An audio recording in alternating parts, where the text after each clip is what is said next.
estáis? Buenos días a todos. Buenos días. Sí, estáis despiertos. Cuando estaba diciendo Josué acerca de aquellos que no han dormido mucho, o quizás aquellos que han dormido bastante, me acordaba de la historia bíblica de Eutico. No sé si sabéis esa historia, pero es una persona que aparece su nombre una vez solamente en toda la Biblia. ¿Y cuándo aparece su nombre? Cuando se quedó dormido en un culto. Así que no sé si será a lo mejor vuestra experiencia en esta mañana, que os quedaréis dormidos algunos, pero bueno, como sea, intentaremos no alargarnos mucho, como solamente lo suficiente, y espero que algunos de vosotros os quedéis despiertos hasta que acabemos. Pero bueno, antes que nada, como siempre, vamos a ir a la palabra y luego le pediremos la ayuda a Dios para que nos ayude a poder entender la palabra y a poder también a mí expresar lo que dice la palabra. Vamos a ir otra vez a Hechos 2, otra vez estamos en el mismo texto. Hemos leído 2 versículos, pero me gustaría leer unos versículos más de Hechos 2 y luego también otra parte en Hechos 4.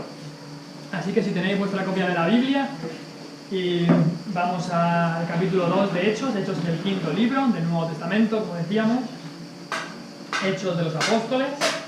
Y vamos en el capítulo 2, y otra vez voy a leer, aunque lo ha leído ya Josué, pero voy a leer otra vez el versículo 42, ¿vale? Y llegaremos hasta el versículo 47. Hechos 2, 42. Dice la palabra de Dios: y perseveraban en la doctrina de los apóstoles, en la comunión unos con otros, en el partimiento del pan y en las oraciones. Y sobrevino temor a toda persona, y muchas maravillas y señales eran hechas por los apóstoles. Y todos los que habían creído estaban juntos, y tenían en común todas las cosas, y vendían sus propiedades y sus bienes, y los repartían a todos según la necesidad de cada uno. Y perseverando unánimes cada día en el templo, y partiendo el pan en las casas, comían juntos con alegría y sencillez de corazón, alabando a Dios y teniendo favor con todo el pueblo, y el Señor añadía cada día a la iglesia los que habían de ser salvos. Si podéis ir ahora al capítulo 4 de Hechos. Esto que hemos leído es un pequeño resumen de cómo estaba la iglesia ahí en Hechos, los primeros cristianos, pero en el capítulo 4 tenemos el segundo resumen. Y vamos al capítulo 4 y el versículo 32. Y dice ahí, capítulo 4, versículo 32, y la multitud de los que habían creído, eso es, todos los que habían creído, que ahora ya eran 8.000, la multitud de los que habían creído era de un corazón y de un alma. Y ninguno decía ser suyo propio nada de lo que poseía, sino que tenían todas las cosas en común. Y con gran poder los apóstoles daban testimonio de la resurrección del Señor Jesús, y abundante gracia era sobre todos ellos. Así que no había entre ellos ningún necesitado, porque todos los que poseían heredades o casas las vendían, y traían el precio de lo vendido, y lo ponían a los pies de los apóstoles, y se repartía a cada uno según su necesidad. Vamos a orar al Señor y le pediremos su ayuda para poder entender lo que el Señor nos quiere decir hoy acerca de esta comunión que tenían los discípulos, esta comunión que tenían los cristianos los unos con los otros. Vamos a orar. Nuestro Padre Celestial, te damos gracias otra vez por una mañana como esta, una mañana en la que nos podemos despertar y podemos saber que ha sido tu misericordia la que nos ha mantenido vivos durante la noche. Ha sido tu misericordia que nos permite levantarnos vivos, levantarnos incluso con salud y poder disfrutar de la comida, poder disfrutar de tu creación, poder disfrutar de tantas cosas. Pero más que nada te damos gracias porque nos hemos podido levantar esta mañana, muchos aquí, sabiendo que Jesucristo es nuestro Salvador, que el mismo que murió en la cruz por nosotros, el mismo que es nuestro Salvador, también mantiene nuestras vidas. El que es nuestra salvación va a mantener nuestro depósito para aquel día. No tenemos que temer de que quizá vayamos a perder nuestra salvación, sino que Él nos mantiene nuestra salvación y nos mantiene con Él. Y una vez unidos a Él, ya nada ni nadie nos podrá apartar del amor de Dios que es en Cristo Jesús, Señor nuestro. Te damos gracias, oh Padre, por todas las bendiciones que tenemos en Cristo. Señor, también sabemos que hay gente quizá en medio nuestra que no conoce a Jesucristo como su Salvador personal. Gente que aún no puede tener esta comunión los unos con los otros porque no tiene esta unión con el Señor Jesucristo. No tiene esta relación personal con el Señor Jesucristo. Y pedimos, oh Padre, que esta mañana sea el momento en que ellos entiendan el Evangelio de Cristo Jesús, que vino a salvar a los pecadores, el Evangelio de Cristo Jesús, que si nos arrepentimos podemos ser salvos de toda maldad. Padre, ayúdanos a entender hoy lo que tu palabra nos quiere decir. Te pido, Señor, que en todas las cosas podamos ver a Cristo, que lo que se vea en esta mañana no sea a un hombre hablando, sino que se vea la cruz. Señor, ayúdame a esconderme detrás de la cruz y que se vea solamente a Cristo, a Él glorificado, a Él como el Rey de todas las cosas, como el Rey de reyes y el Señor de señores. Le amamos, Señor, le amamos. Queremos honrarle a Él y pedimos, Señor, que en esta mañana Él sea honrado y glorificado. Pedimos todas estas cosas en el nombre del Señor Jesucristo. Amén. Cuando leemos este texto que hemos leído aquí en Hechos 2 y en Hechos el capítulo 4, vemos muchísimas veces muchas palabras que hablan de esa comunión que tenían. En el capítulo 2, versículo 44, dice: todos los que habían creído estaban juntos y tenían en común todas las cosas. Después habla mucho de que estaban unánimes. Estar unánime significa que eran uno, estaban con un mismo sentimiento. En el capítulo 4 después habla de que tenían un corazón y un alma, estaban unánimes todos juntos. Y esto es difícil de entender, porque estos cristianos era cada uno, como se suele decir, de un padre y una madre. Venían de distintos sitios del mundo, eran muchos de distintas naciones, aunque eran judíos, pero vivían en distintas naciones, cada uno con su cultura, cada uno con su lengua, pero estaban todos juntos. Y eso es lo que la Iglesia de Cristo tiene. Y muchas veces cuando gente que no conoce a Cristo viene a la iglesia, ve algo que no se puede ver en el mundo, algo que no se ve, y es que estas personas que no son familias, se supone, que no son, estas personas se aman los unos a los otros, estas personas tienen en común algo, pero algo que los une de una manera tremenda. ¿Qué es lo que tienen? Lo que tienen los cristianos es que tienen a Cristo. Lo que tenemos los cristianos es que estamos en unión con Cristo. La palabra comunión, hay quizá dos palabras que se pueden hacer con esta palabra: la palabra común y la palabra unión. Y me gusta pensar así de la palabra comunión: una común unión. ¿Por qué? Porque los cristianos, los que amamos al Señor, los que hemos creído en Jesucristo como nuestro Salvador personal, tenemos una común unión. ¿Y cuál es esa común unión? Es que estamos unidos a Cristo. Estamos unidos a Cristo porque Él nos ha comprado con el precio que pagó en la cruz. Cuando Él estaba en la cruz, nos compró con su sangre. Y ahora que nos ha comprado, somos suyos, estamos en Cristo. Y al estar en Cristo, estamos unidos también como hermanos, porque todos estamos unidos a Él. Quizás lo podemos entender más. Imaginemos que aquí tenemos 20 pianos. 20 pianos. Ya me gustaría tener 20 pianos porque me gusta mucho el piano. Pero imagina que tienes aquí 20 pianos, pero están desafinados el uno con el otro. Y tocas esta nota y tocas la misma nota en el otro piano, pero suena mal. Suena mal, hay que afinar el piano. Y hay personas que se dedican a afinar pianos. Pero muchas veces, si intentas afinar un piano con otro piano, no va a funcionar tan bien. Así que los afinadores suelen tener un instrumento para afinar. Entonces, si tú afinas todos estos pianos y los haces acordes a este instrumento, a este se llama afinador, entonces todos los pianos van a estar afinados entre sí. No sé si me seguís en lo que estoy diciendo. Si todos los pianos están afinados al afinador, todos los pianos estarán afinados entre sí y sonarán bien entre sí. Lo mismo pasa con los cristianos. Si estamos todos afinados, si estamos todos unidos a Cristo y siguiendo a Cristo, estaremos afinados y en comunión los unos con los otros. Así que esta palabra comunión la podemos entender quizá con las palabras común, unión. Tenemos una unión en común, y esa unión en común es con Jesucristo, nuestro Señor. Hemos hablado otros días de que Jesucristo, al salvarnos, Él es ahora nuestro esposo y nosotros somos la esposa. Nosotros, como la Iglesia de Cristo, somos la esposa de Cristo. Y cuando un esposo y una esposa se casan, hay una unión, y esa unión es la que tenemos como cristianos con Cristo. Y la Iglesia en Hechos, hemos leído ahí que tenían en común todas las cosas. Tenían en común todas las cosas. Si algo le hacía falta a algún hermano, siempre había otro hermano que lo suplía. Antes de ser salvos eran enemigos de Dios, ahora eran amigos de Dios, pero más que eso, eran parte de la familia de Dios. Y eso era lo que los unía el uno al otro. Ahora eran hijos de Dios, y si somos todos hijos de Dios, somos hermanos el uno con el otro. Pero no creamos que todas las personas de este mundo nacen como hijos de Dios. Hay algunas personas que piensan eso, que todo el mundo son todos hijos de Dios. No, eso no es lo que la Biblia enseña. La Biblia enseña sí que somos todos criaturas de Dios, creados por Dios, pero no todo el mundo somos hijos de Dios.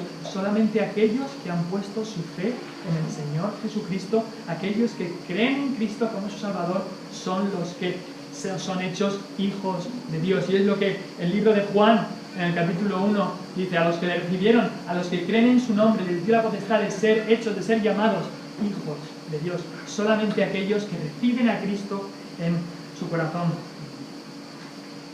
Y eso es lo que pasó en los cristianos en Hechos. Ellos ya no hablaban de esto es mío, esto que tengo aquí es mío, me pertenece a mí. No, ahora estaban tan unidos que tenían en común todas las cosas.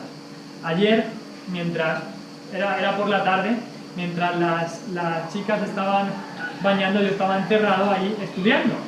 Y escuché a una niña, no sé quién era, pero que comenzaba a decir: esta es mi Fanta, que nadie la toque, que esta es mi Fanta, no quiero ver a nadie tocando esta Fanta. No sé quién era, pero cuando escuchaba esto y pensaba en cómo eran los cristianos en Hechos, ellos no estaban diciendo esto, no estaban diciendo: esta es mi posesión, esta es mi casa, que nadie entre, esto es mío. No, ellos decían todas las cosas en común. Eso no significa que unos se aprovechaban de otros, como a veces pasa en iglesias, que hay gente que utiliza este texto para decir: me tienen que dar a mí, y todo lo que tenéis me pertenece a mí. No, todos, dice ahí en el versículo 44, que todos los que habían creído estaban juntos y tenían en común todas las cosas. No era una parte de los cristianos aprovechándose de la otra, eran que todos tenían en común todas las cosas. Y es como deberíamos de ser nosotros. No decir: uy, esto es mi coche, es para mí solo, este es mi posesión, este es mi dinero, este es mi iPad. Mira, el hermano Josué me ha dejado su iPad para que lo pueda utilizar. Eso es quizá un ejemplo de lo que está pasando aquí en Hechos. Pero eso debería ser la actitud que deberíamos tener como cristianos. La actitud que deberíamos tener de tener en común todas las cosas. Y así nosotros quizás deberíamos de comenzar a cambiar nuestro vocabulario también, de no decir esto es mío, sino tener en común todas las cosas. Vamos a poner un poco y a repasar un poco lo que estábamos mirando estos últimos días, y después entraremos ya de lleno en lo que es la comunión que tenían estos cristianos. Volviendo a los principios, estudiando la vida de los primeros cristianos, es lo que estamos haciendo ahora. Y estas son las sesiones que hemos estado teniendo, y hoy estamos en la 4, la comunión bíblica. Ahora, ¿alguien me puede decir qué recordáis de la primera sesión? La predicación bíblica. Si os acordáis, había 5 letras del abecedario, las primeras 5, y dijimos características de la predicación bíblica. Empezaba por la A, la primera. ¿Alguien me dice? Alabar a Dios. Con la B, basada en las Escrituras. Si no lo tenéis, si lo tenéis apuntado, mejor incluso. Con la C, centrada en Cristo. Con la D, de la predicación bíblica, denuncia el pecado. Y con la E, enfocada a la mente y al corazón. No solamente son cosas que van a nuestra mente, sino a nuestro corazón también. No solamente es explicar la palabra, sino aplicarla a nuestro corazón. Y ahí está, exactamente. Lo que lo tenéis apuntado, os habéis acordado exactamente. Pero vimos también que la predicación bíblica causa 2 cosas. Avivamiento, como vemos aquí, 3.000 personas un día se salvaron y 5.000 después de unos días. Pero también vemos que causó persecución. Mártires murieron por el Evangelio. Personas fueron puestas en la cárcel por el Evangelio. Ayer estuvimos viendo también la doctrina de los apóstoles, que es lo siguiente que aparece aquí, que perseveraban en la doctrina de los apóstoles. Y vimos cómo estas personas afirmaban la doctrina. Vimos que doctrina no es una palabra aburrida, que mucha gente no quiere saber nada de esto, sino que significa enseñanza. la enseñanza de Jesús. Y es lo que significa. Y estas personas afirmaban y creían esta doctrina, pero con sus vidas adornaban esta doctrina. Y no es que esta doctrina necesita, o esta enseñanza necesita algo, sino que sus vidas eran acordes a lo que habían sido enseñados. Pero hoy queremos ver la comunión bíblica, como estábamos introduciendo antes. Y es muy interesante de que en la lista esta que vemos en Hechos 2 y el versículo 42, Hechos 2, el versículo 42, vemos que perseveraban, dice, en 4 cosas en las cuales perseveraban. Y primero habla de la doctrina o la enseñanza de los apóstoles y después de la comunión. Y es muy importante ese orden, porque mucha gente habla de unión, es un término que ahora está muy de moda, pero en cuanto a doctrina, en cuanto a enseñanza, en cuanto a los principios que enseña la Biblia, no quieren saber nada. Pero el orden ahí es muy importante. Lo primero es el fundamento, son los principios, es la enseñanza de Cristo, es lo que dice la Biblia. Y después, cuando tenemos eso, entonces puede haber la unión, puede haber la comunión que estamos viendo aquí. Hace unos meses leía un artículo en una web cristiana, se llama Protestante Digital, y leía un artículo de un pastor que había ido y estaba haciendo reuniones pues, con gente de todas las religiones. Y había unos comentarios en ese artículo, y en los comentarios en ese artículo decía alguien que creo que era católico, decía: debemos sacrificar el fundamento para promover la unidad. Decía, debemos sacrificar el fundamento para promover la unidad. Y eso es lo que el mundo enseña hoy. Hay que sacrificar los fundamentos. Hay que sacrificar el fundamento para así poder tener unidad. Y eso es contrario a lo que la palabra dice. Sacrificar el fundamento para promover la unidad nunca va a traer verdadera unidad. Hace unos años tuve la oportunidad de estudiar arquitectura. Y me acuerdo que cuando estudiábamos arquitectura decíamos de que si 2 edificios tienen diferente fundamento, si tú a esos edificios los intentas unir, vas a tener un destrozo seguro. Porque si el fundamento es diferente, entonces un fundamento va a caer un poco, este fundamento se va a quedar aquí y el edificio se va a romper. Si el fundamento no es el mismo, unidad va a ser imposible. Así que el orden que tenemos aquí es muy importante. Y perseveraban en la doctrina, en el fundamento, en los principios, en la enseñanza, primero, y después tenían comunión los unos con los otros. Así que vamos a ver qué es esto de la comunión bíblica. Como hemos dicho, los cristianos, aquellos que hemos creído en el Señor Jesucristo como nuestro Salvador, aquellos que hemos entregado nuestra vida a Cristo, que nos hemos arrepentido de nuestros pecados y creemos en Cristo como nuestro todo, podemos tener esta comunión con Cristo y con su pueblo y con la iglesia. Y la Biblia habla como una ilustración de que somos un cuerpo y Cristo en la cabeza. Eso es una ilustración de que habla la Biblia cómo es la iglesia con su relación consigo misma y con Cristo. La iglesia es el cuerpo y Cristo es la cabeza. También habla de que somos una familia. Y así es como se reconocían los cristianos. Eran una familia. Porque todos habían sido renacidos, habían nacido de nuevo, y al haber nacido de nuevo, habían nacido de nuevo en una familia, en la familia de Dios. Ahora eran una familia unidos el otro al otro en Cristo. Si podéis ir conmigo al libro de Filipenses, aunque estamos viendo el libro de Hechos, pero en el libro de Filipenses hay 3 términos que me gustaría hablar. Este término que habla de la comunión es una palabra que encontramos 3 veces en el libro de Filipenses. Y queremos ver primeramente cómo la comunión bíblica que tenían estos cristianos en la vida, en el diario vivir, en la vida de la iglesia.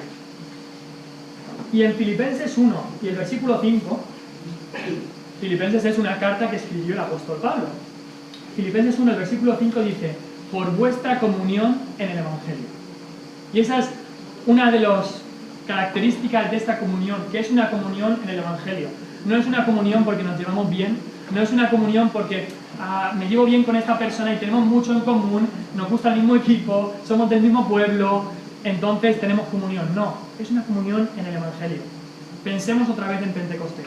Era una fiesta judía donde habían venido de muchas naciones. En el capítulo 2 de Hechos habla de 12 naciones diferentes. No sé si contáramos las naciones que hay aquí diferentes, pero quizá hay más de 5 al menos, estoy seguro que hay naciones diferentes. Pero allí en Hechos 2 había 12 naciones. Y eran creyentes de trasfondos muy diferentes. Pero el Evangelio era lo que los unía. Tenían comunión en el Evangelio. Comunión en el Evangelio. Gente que era de distintos pueblos, naciones y lenguas tenían esta comunión, no por ninguna otra cosa, sino en el Evangelio. Y me da pena cuando escucho a cristianos que desprecian al extranjero. Me da mucha pena eso, porque la palabra de Dios dice en el Antiguo Testamento, habla claramente de no desprecies al extranjero, porque le dice al pueblo de Israel, porque vosotros fuisteis extranjeros en la tierra de Egipto. Pero también nosotros como cristianos nos dice la palabra de Dios que somos ciudadanos del cielo. Primeramente nuestro pasaporte principal ahora no es de una nación, no es de ningún otro sitio, sino que del cielo. Es tu pasaporte principal, eres ciudadano del cielo. Así que, como somos ciudadanos del cielo, tenemos esta comunión del Evangelio con todos aquellos que son también ciudadanos del cielo, con todos aquellos que han creído este mismo Evangelio. Y me encanta, en Hechos capítulo 6, si podéis volver a Hechos capítulo 6, por supuesto que la iglesia, nada más empezó, enfrentó problemas. Y vimos, capítulo 4, le vino persecución. En el capítulo 5 veremos que vino hipocresía a la iglesia. Y en el capítulo 6 vemos que vino división a la iglesia. ¿Y qué era lo que pasaba en el capítulo 6 de Hechos? Dice ahí en el versículo 1, en aquellos días, como creciera el número de los discípulos, hubo murmuración de los griegos contra los hebreos de que las vidas de aquellos eran desatendidas en la distribución diaria. Hubo murmuración, ¿por qué? La murmuración que ocurrió aquí fue que había griegos y había judíos en la iglesia. Y entonces muchas de las viudas y aquellas que tenían necesidad pues eran atendidas y el dinero que se tenía en la iglesia pues se daba de comer a estas viudas, se les atendía. Y parece ser que había griegos en la iglesia ahí y veían que las viudas griegas no recibían tan buen trato como las viudas hebreas, las viudas judías. Y hubo división y se enfadaron y dijeron, ¿qué es lo que está pasando aquí? Nada más había comentado la iglesia, no os imaginéis que esta iglesia era todo color de rosas, no os imaginéis que esto era sin problemas, no. Pero los problemas eran resueltos porque estaban todos viviendo en comunión. Así que los discípulos, los apóstoles dijeron, vamos a resolver esto. ¿Y de qué manera lo resolvieron? Escogieron a 7 diáconos que sirvieran las mesas. Y es muy interesante los nombres de los diáconos. ¿Por qué?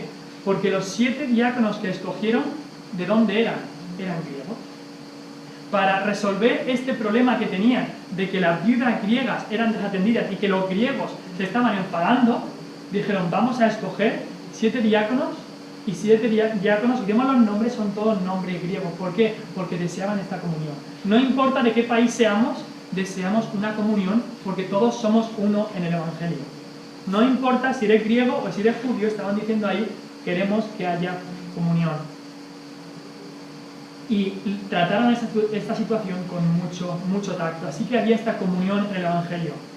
En Filipenses 2.1 habla también de la comunión del Espíritu. Perdón que os estoy haciendo mover mucho en la Biblia, pero así os mantenéis despiertos los que habéis dormido poco. En Filipenses 2.1 habla también, no solamente comunión del Evangelio, pero ahora habla de una comunión en el Espíritu.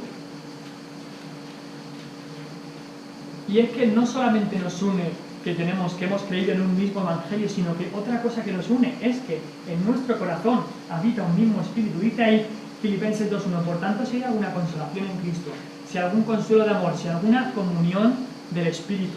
Otro tipo de comunión es la comunión del Espíritu. ¿Por qué? El Espíritu ha sido el que nos ha dado vida, el que nos ha hecho nacer de nuevo. Como dice Juan 3, dice, el que no nace del Espíritu no es de Dios, no tiene a Cristo. Tienes que nacer del Espíritu. Y si estás aquí hoy y no conoces a Cristo, nuestro deseo y nuestra oración es que te des cuenta que necesitas nacer de nuevo. Vino a Cristo un hombre y le dijo, se llamaba Nicodemo, y le dijo, ¿cómo puede un hombre, yo que soy viejo, cómo puedo nacer de nuevo? Él pensaba que tenía que meterse otra vez al vientre de su madre y nacer otra vez. ¿Cómo puede ser esto? Y le dijo Cristo, tienes que nacer en el Espíritu. Tienes que nacer de nuevo en el Espíritu. Eso significa, es lo que hemos estado hablando todas estas veces, creer en Cristo. Y cuando uno cree en Cristo y se arrepiente de sus pecados, entonces nace de nuevo. es nacer de nuevo y es el Espíritu Santo, el que obra esa salvación, el que obra ese nuevo nacimiento. Y si eres cristiano hoy, has nacido de nuevo en el Espíritu. Y al nacer así, naces dentro de una familia. Cuando yo nací dentro de una familia. Y cuando tú naces de manera espiritual, si naces de nuevo, naces dentro de una familia, la familia de Dios. Y como las personas de una familia deberían estar unidas, así los cristianos, que somos parte de una familia, debemos estar en comunión, esa comunión del Espíritu. Pero en Filipenses 3:10 habla de otro tipo de comunión también. Dice Filipenses 3, el versículo 10, está hablando el apóstol Pablo aquí y dice: a fin de conocerle y el poder de su resurrección y la participación, es la misma palabra que comunión, la participación de sus padecimientos, llegando a ser semejante a él en su muerte. Otro tipo de comunión es la comunión en los padecimientos de Cristo. Eso significa, como dice en 2 de Timoteo, que todos los que vayan a ser cristianos, todos los que quieren vivir piadosamente, van a padecer persecución. Todos los que quieran vivir piadosamente padecerán persecución. Eso es una promesa que nos ha dado Dios. Así que, si tú ves que no tienes ningún tipo de persecución en tu vida, deberías examinarte si estás viviendo como debes vivir para el Señor. Porque dice claramente el apóstol Pablo: todos los que quieran vivir piadosamente padecerán persecución. Quizá la persecución no es la misma que vivieron los apóstoles en Hechos, quizás no vas a perder tu vida, pero padecerás persecución si estás viviendo piadosamente en el Señor. Así que vemos que en la vida de la Iglesia vemos esa comunión en los padecimientos, y vemos esto una y otra vez en el libro de Hechos, cuando estaban padeciendo, estaban siendo perseguidos por los sacerdotes, por los judíos. Vemos cómo esa comunión se hacía incluso mayor, porque, como todos sabemos, cuando pasamos por un tiempo difícil, muchas veces nos hacemos más cercanos a aquellos que están al lado nuestra. Y de igualmente pasó en la Iglesia en Hechos. Cuando pasaban por esos padecimientos, se unían aún más. Pero no solamente vemos esa comunión en la vida de la Iglesia, sino también en las ordenanzas de la Iglesia. Y aquí en la segunda parte de Hechos 2:42, si vais otra vez a Hechos 2:42, es este versículo de en las cosas que estaban perseverando, en esta comunión que tenían, en lo que estábamos viendo. Pero también habla luego de en el partimiento del pan, Y eso lo he unido yo a también la comunión, porque es parte de la comunión que tenemos los unos con los otros, y es en las ordenanzas de la Iglesia. Jesucristo nos dejó solo dos ordenanzas a los cristianos. Muchas veces nos preguntamos ¿para qué sirven estas dos ordenanzas? ¿Cuál es el objetivo de estas dos ordenanzas? Veremos que las dos ordenanzas que nos ha dado el Señor son la cena del Señor y el bautismo, pero ¿para qué sirven? Estas dos ordenanzas son parte de esta comunión que tenemos como cristianos. Y estas dos ordenanzas son parte muy importante de esta común unión que tenemos con Cristo y también del uno con el otro. Dice ahí el partimiento del pan en el versículo 42. Y en Hechos 20, versículo 7, también encontramos lo mismo, el partimiento del pan. Y cuando se habla de esto, está hablando de la Santa Cena, de la Cena del Señor, ese momento tan especial en la vida del Señor, esa última cena que Él tuvo con los discípulos, en el que Él dijo: ha llegado mi hora, y instituyó la Santa Cena. Ese momento en que tenemos que recordar a Cristo, recordarle a Él. Pero yo me acuerdo cuando era joven, yo me preguntaba: ¿qué es esto? ¿Por qué tenemos que hacer esto?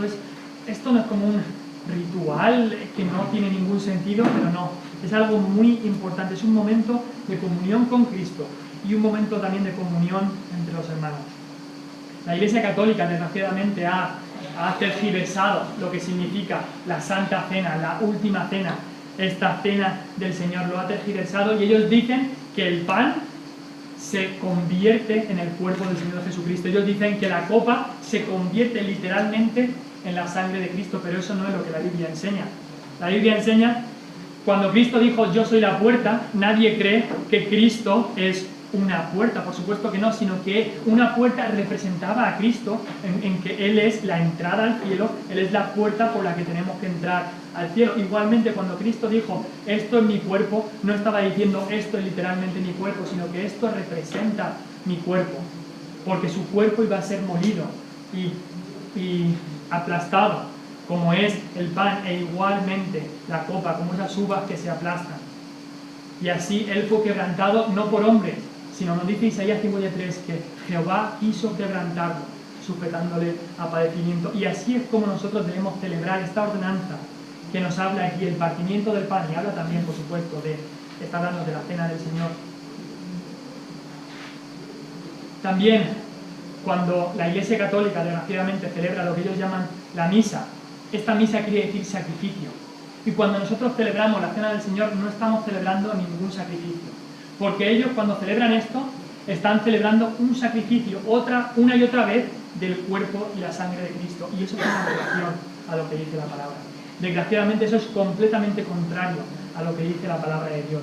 Porque el libro de Hebreos nos dice que Cristo fue sacrificado una vez, una sola vez, por los pecados. No hay que volver a sacrificar. Eso, lo que están haciendo ellos, significa que le están diciendo a Cristo, lo que tú hiciste en la cruz no es suficiente. Tenemos que volver a hacerlo y hacerlo. Y eso es completamente contrario a lo que la palabra de Dios dice. Creer que podemos sacrificar una y otra vez el cuerpo de Cristo es decirle que su muerte en la cruz no fue suficiente.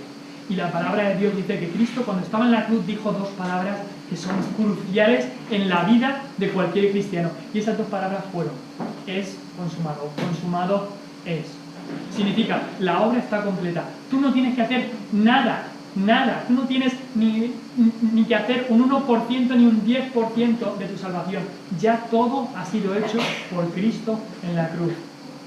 Así que lo único es creer y arrepentirte. Pero tú no tienes ningún porcentaje de que tú tengas que hacer, ni ninguna obra que tú hagas puede salvarte. Este mundo está lleno de gente que piensa que si es buena, que si hace obras, que si hace esta peregrinación, que si hace esto, lo otro, puede ser salva y puede ganar méritos con Dios.